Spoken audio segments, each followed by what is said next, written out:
Assalamualaikum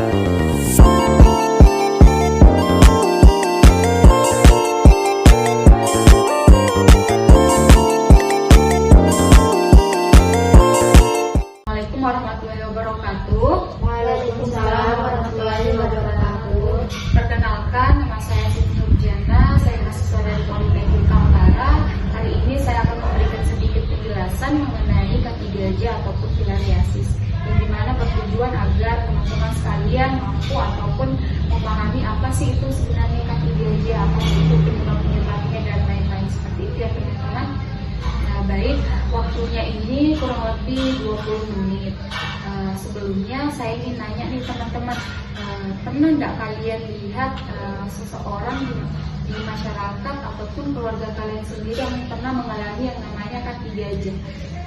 Atau kalian tahu nggak sih apa itu kaki gajah? Kaki gajah itu yang kakinya bengkak. Ya betul. Ada lagi? Tahu? Bisa disampaikan apa sih itu kaki gajah? Ataukah keluarga kalian misalnya pernah kena? Belum pernah lihat. Belum pernah lihat. Baik, nanti saya juga akan menjelaskan sekaligus memberikan contoh kaki gajah itu seperti apa. Yang pertama saya akan membahas mengenai pengertian kaki gajah. Kaki gajah atau filariasis adalah pembengkakan tungkai akibat infeksi jenis cacing filaria. Jadi cacing filaria ini menyerang sistem kelenjar getah bening. Seperti kita ketahui bahwa kelenjar getah bening ini berfungsi untuk meningkatkan sistem kekebalan tubuh kita. Jadi kalau misalkan sistem kekebalan tubuh kita ini rendah, maka otomatis mudah tubuh kita untuk terinfeksi yang namanya penyakit. Baik, saya lanjut ya teman-teman. Yang kedua, penyebab filariasis. Penyebab filariasis ini disebabkan oleh cacing filaria. Cacing filaria itu seperti yang saya katakan tadi yang menyerang kelenjar getah bening. Nah, cacing filaria ini dapat berpindah dari satu tempat ke tempat yang lain melalui gigitan nyamuk seperti itu. Kalau misalkan nih ada seekor nyamuk yang menggigit seseorang yang sudah terinfeksi yang namanya cacing filaria. Nah, biasanya di tubuh seseorang itu cacing filaria itu bertahan selama 4-6 tahun.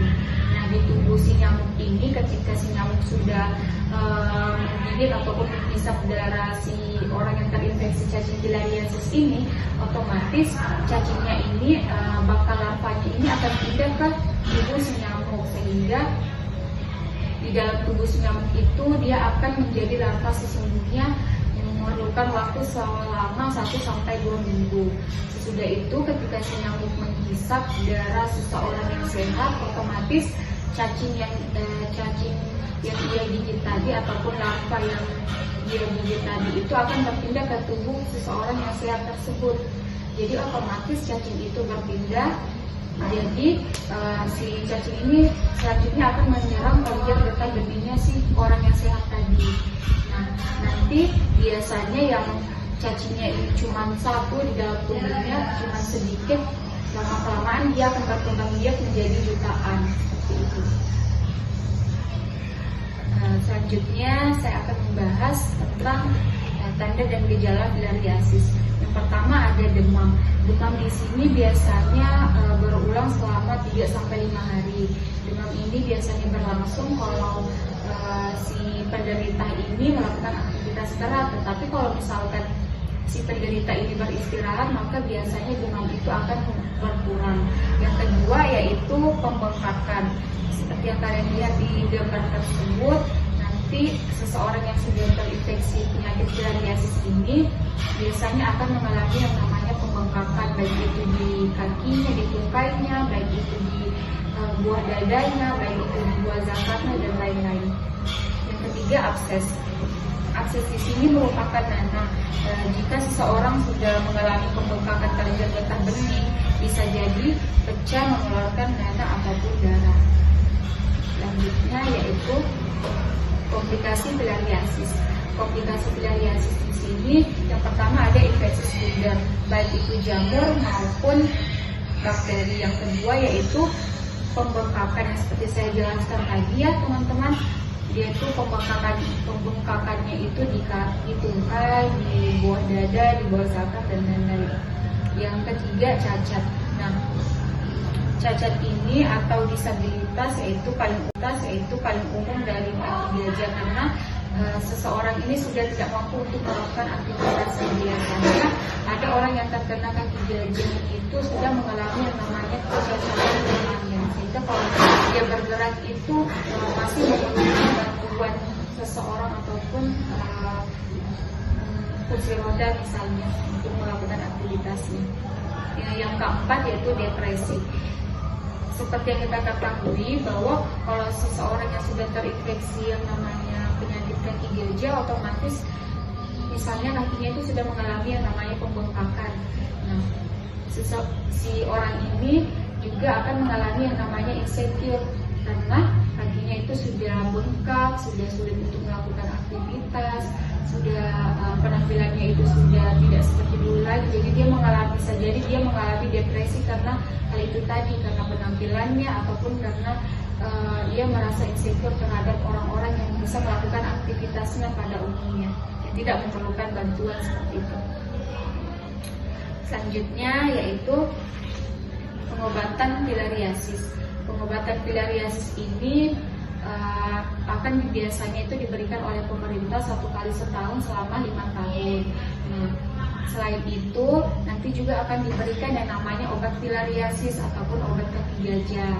Nah, biasanya kalau misalkan kaki gajahnya ini sudah terlalu mengalami pembengkakan yang ekstrim, biasanya dokter juga menyarankan untuk melakukan pembedahan seperti itu.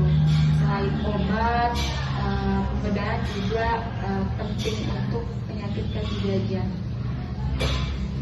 Selanjutnya yaitu perawatan filariasis. Nah, perawatan filariasis ini juga sangat penting ya teman-teman. Yang pertama yaitu jaga kesehatan kaki. Biasanya itu kalian dianjurkan untuk mencuci kaki dengan sabun dan juga air bersih. Yang kedua yaitu gunakan pelembab kulit. Yang ketiga periksa luka. Periksa luka di sini kalian bisa melakukan perawatan secara mandiri ataupun kalian memeriksa di rumah sakit. Perawatan secara mandiri misalnya kalian membersihkan menggunakan cairan antiseptik misalnya ya teman-teman. Selanjutnya yaitu olahraga ringan. Nah, olahraga ringan ini juga sangat penting untuk membantu tubuh kita ataupun membantu aliran darah kita itu lancar seperti semula ya. Kan ini kan kalau kelenjar getah benih kita ini kan diserang sama si filariasis. Jadi tersumbat. Jadi kalau misalkan kita olahraga ringan bisa saja itu bisa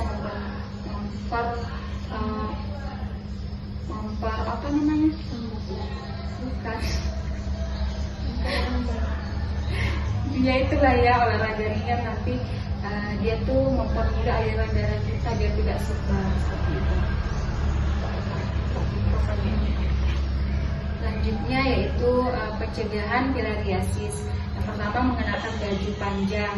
Nah, mengenakan baju panjang di sini bertujuan untuk agar kita terhindar dari gigitan nyamuk. Yang kedua yaitu menjaga kebersihan lingkungan dan juga membersihkan bak mandi. Nah, tadi kan saya sudah jelasin nih kalau filariasis ini, cacing filariasis ini dapat berpindah dari satu tempat ke tempat yang lain melalui gigitan nyamuk. Kalau misalkan lingkungan kita ini kotor, otomatis nyamuk di situ akan berkembang biak.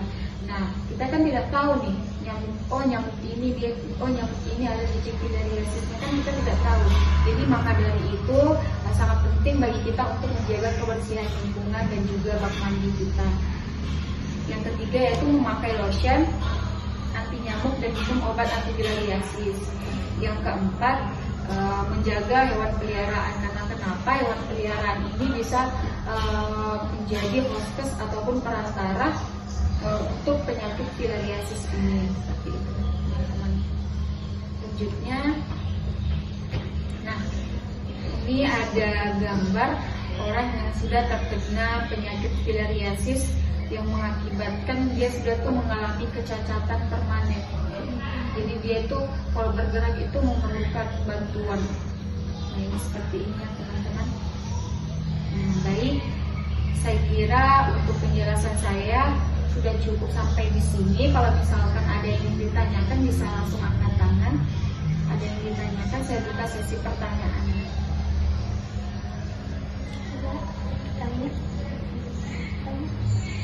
Ini saya bagikan dulu ini ya, leafletnya. Bisa dilihat ya teman-teman. Kalau ada yang ditanyakan bisa langsung angkat tangannya. Ini saya mau bertanya, silahkan. Kan tadi sudah dijelaskan tuh ada penyebab nyamuk. Oh iya, nyamuk. Nah, di slide berapa itu?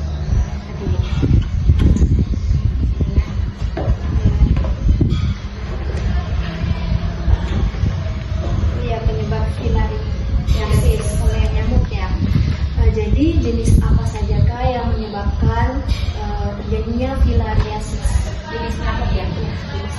Jadi semua jenis nyamuk itu bisa menyebabkan yang namanya filariasis, dan itu sangat penting bagi kita untuk melakukan pencegahannya mulai dari awal, seperti menggunakan baju panjang, memakai lotion anti nyamuk seperti itu. Jadi semua jenis nyamuk lah intinya, baik itu nyamuk got, baik itu nyamuk kuman, baik itu nyamuk hutan dan lain sebagainya. Nah, nyamuk ini bisa membawa cacing filariasis ini dari satu tubuh ke tubuh yang lain. Bagaimana? Apakah kurang jelas atau masih ada yang ditanyakan? Baik teman-teman, yang lain ada yang ditanyakan? Silakan. Apakah itu bisa dibakar? Saya ulang pertanyaannya, apakah kaki gajah bisa dibakar? Jadi kalau misalkan kaki gajah ini tidak mengalami pembengkakan yang ekstrim sehingga menyebabkan si penderita ini mengalami kecacatan permanen, itu mungkin bisa saja sembuh. Yang pertama, kita minum obat antifilariasis. Yang kedua, kita kalau misalkan sudah mengalami pembengkakan, bisa saja dokter itu melakukan yang namanya pembedahan. Bagaimana? Apakah kurang jelas atau perlu saya ulangi lagi? Terima kasih atas pertanyaannya. Semoga apa yang saya jawab ini bisa bermanfaat bagi teman-teman sekalian ya. Jadi teman-teman sekalian kan saya sudah menjelaskan ini dari awal tadi sampai akhir. Nah, saya mau evaluasi nih yang tadi saya jelaskan. Bisa angkat tangan, apa saja sih yang kalian dapat nih? Menurut kalian aja tanpa lihat leaflet. Atas itu kaki gajah, penyebab-penyebabnya, pencegahannya, komplikasinya. Bisa? Jangan takut salah. Bisa? Dari yang saya jelaskan tadi, apakah ada yang kalian pahami? Misalnya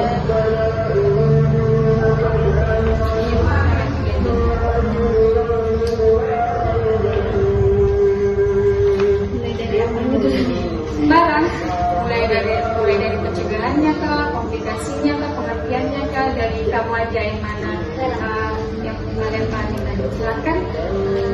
Yang saya dapat tadi untuk agar tidak kena gajah itu pakai lotion, lalu minum vitamin anti-filariasi, Ya, pakai baju panjang. itu ya. Jadi itu tadi cara pencegahan, cara pencegahan filariasis. Itu yang seperti Ella katakan. Yang pertama itu mengenakan baju panjang, memakai lotion anti nyamuk, dan juga minum obat anti filariasis. Ada lagi teman-teman pengertiannya atau penyebabnya misalnya. Silakan.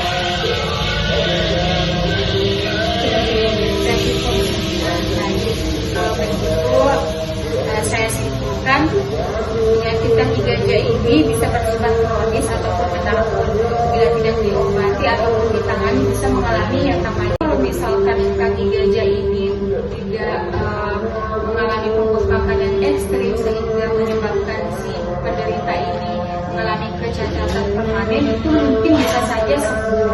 Yang pertama, kita minum obat antifilariasis. Yang kedua, kita kalau misalkan sudah mengalami pembengkakan, bisa saja dokter itu melakukan yang namanya pembedahan. Dan yang ketiga itu kita mencegah si cacat permanen. Jadi kalau misalkan kita sudah namanya. Jadi kalau misalkan kaki gajahnya ini sudah sangat mengalami pembengkakan sehingga menyebabkan si penderita ini mengalami cacat permanen, maka bisa saja itu juga sangat sulit untuk disembuhkan. Bagaimana? Apakah kurang jelas atau perlu saya ulangi lagi? Terima kasih atas pertanyaannya. Semoga apa yang saya jawab ini bisa bermanfaat bagi teman-teman sekalian ya. Jadi teman-teman sekalian kan saya sudah menjelaskan ini dari awal tadi sampai akhir. Nah, saya mau mengevaluasi nih yang tadi saya jelaskan. Bisa angkat tangan, apa saja sih yang kalian dapat nih? Menurut kalian aja tanpa lihat leaflet. Apa sih itu kaki gajah, penyebab-penyebabnya, pencegahannya, komplikasinya? Bisa? Jangan takut salah. Bisa? Dari yang saya jelaskan tadi, apakah ada yang kalian pahami? Misalnya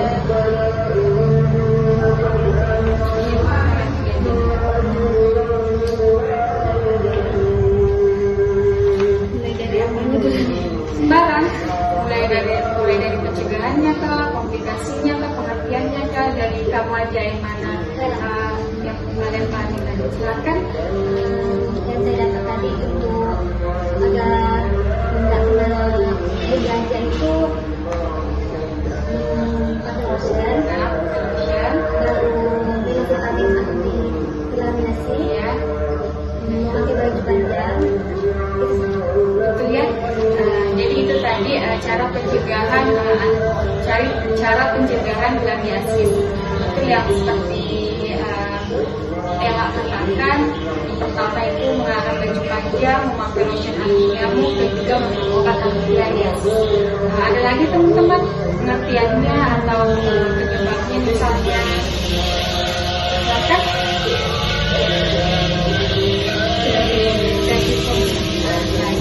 Kalau begitu saya simpulkan penyakit kaki gajah ini bisa bersifat kronis ataupun menahun. Bila tidak diobati ataupun ditangani bisa mengalami yang namanya kecacatan permanen. Nah, penyakit kaki gajah ini juga bisa menyerang baik laki-laki maupun perempuan. Seperti itu ya, kesimpulannya seperti itu. Kalau begitu saya tutup. Terima kasih atas kerjasamanya teman-teman. Mohon maaf jika ada salah kata ataupun perbuatan yang kurang berkenan di hati teman-teman sekalian. Sekali lagi saya mohon maaf. Kurang dan lebihnya mohon dimaafkan. Wassalamualaikum warahmatullahi wabarakatuh. Waalaikumsalam warahmatullahi wabarakatuh.